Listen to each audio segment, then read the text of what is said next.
Vous connaissez l'expression « science sans conscience n'est que ruine de l'âme ».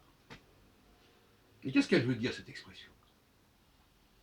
Qu'est-ce que c'est que la conscience?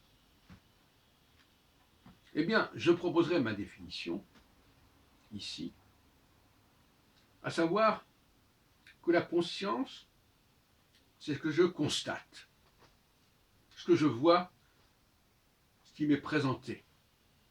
Pas présenté par quelqu'un, que je vois ça, j'ai ça sous les yeux, j'en suis conscient. Maintenant, est-ce que je peux mettre un mot sur cette conscience?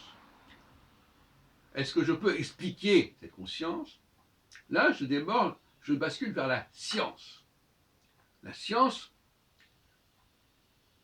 donne, c'est ce que j'appelais tout à l'heure le signifiant, et la conscience c'était le signifié.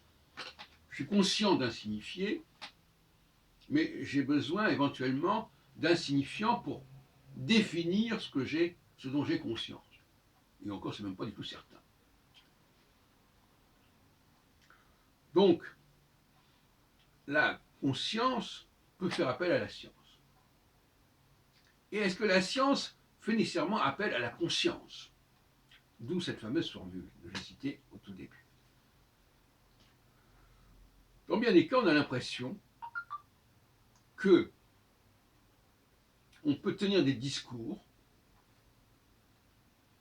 sans les ancrer sur la conscience, c'est-à-dire sans l'ancrer sur ce que je peux observer. Prenons la théorie du genre.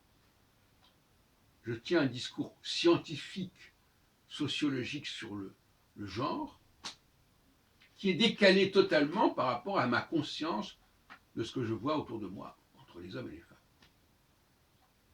Donc, on veut nous créer une sorte d'ennemi. Ce que vous voyez, c'est-à-dire ce que vous voyez en conscience, ben, ça n'est pas retenu par la science. Et moi, je comprends à ce moment-là le mot science sans conscience. Les ruines de l'âme.